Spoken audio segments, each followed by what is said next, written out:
Okay, let's try with this experiment. Just got off the subway at South Ferry. I'm gonna work. Today, I have a tour at the Statue of Liberty. Some of you who know me know that I'm a tour guide, and today makes my 1114th time at the Statue of Liberty. That's why I self-appointed the mayor of Liberty Island. Look at this. Listen to this. There's a train approaching the station. Now, here's the gate to hell. We have to go through that. Okay, not bad. Hopefully, the picture is quite stable.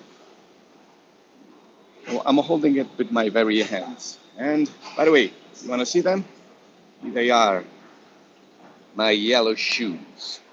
So now you'll finally understand why my channel has this logo. All right.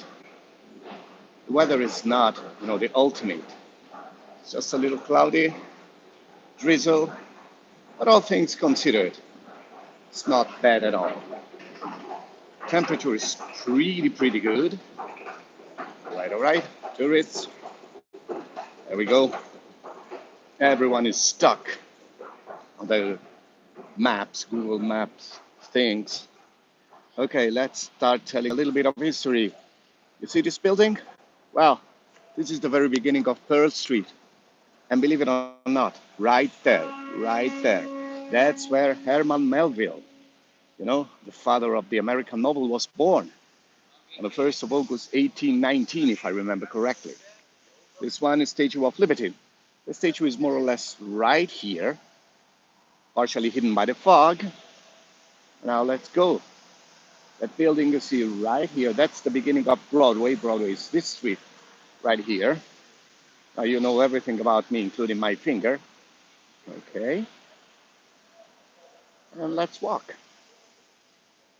This park is called Battery Park because when the Dutch settled down here in 1624, right there at the beginning of Broadway, they built a fort, which they called Fort Amsterdam, and right north of it, they settled down on a very big space, and south of the fort, they set a 13-cannon battery, just in case, the King of Holland or all the representative from the government would have shown up.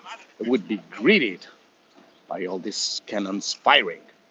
And the name remained, although you should know that. Right here, the battery.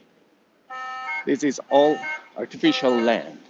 This is all landfill from the 1870s. This street, you see, it's Bridge Street. It's got this name because it was the first bridge in Manhattan. And now what we're doing, is keep going forward. You see this small building. This is one of the oldest subway stations in New York City. This is the Bowling Green Station, line 4 and 5. I got off the South Ferry from the 1 train. And we keep going. We make it left, and then we will enter Battery Park. Okay, take a look at it. A little foggy, as you can see.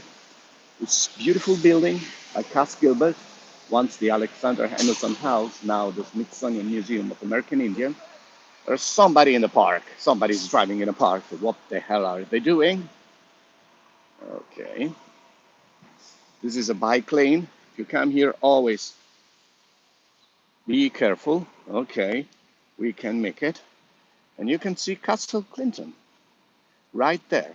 This is one of the 5 fortresses New Yorkers built in 1811 to defend themselves from the English. They knew the British were coming back, trying to recover the lands they had lost during the War of Independence. And this time, in order not to be caught with their pants off, so to speak, they built 5 fortresses. Castle Clinton was the first one. It was not in Manhattan, because I told you this one is landfill, and here are my shoes again. It was on a small artificial island, bridged to Manhattan, using somehow a 300 feet long bridge.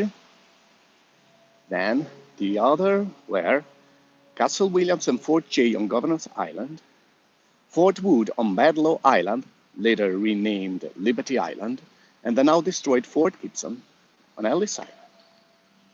So when the British came here to take a look at the place, they came to the conclusion New York was so well protected, it was even worth trying to regain it.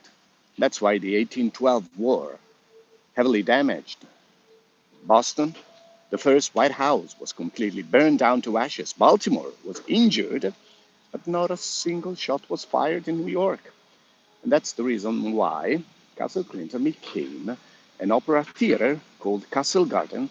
For those who have seen The Greatest Showman, this is exactly the place where Jenny Lind, the Swedish Nightingale, gave her American debut. You remember? Never Enough. That was the song. Okay. Isn't it magnificent, even on a foggy day? Okay.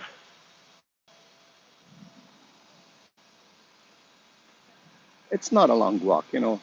It's pretty good to come here on the subway. Okay, I'll let you enjoy the place.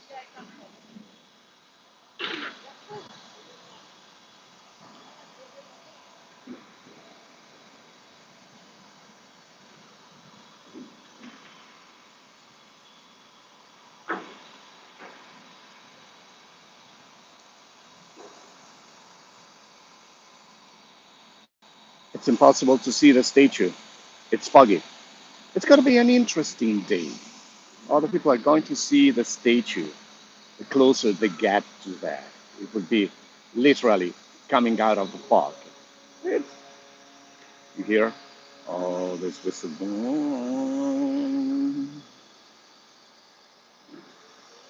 All right, and here we are. I'm going to work. It was a pleasure having you around. Let me know if you like this video. Let me know if you want more. Bye bye.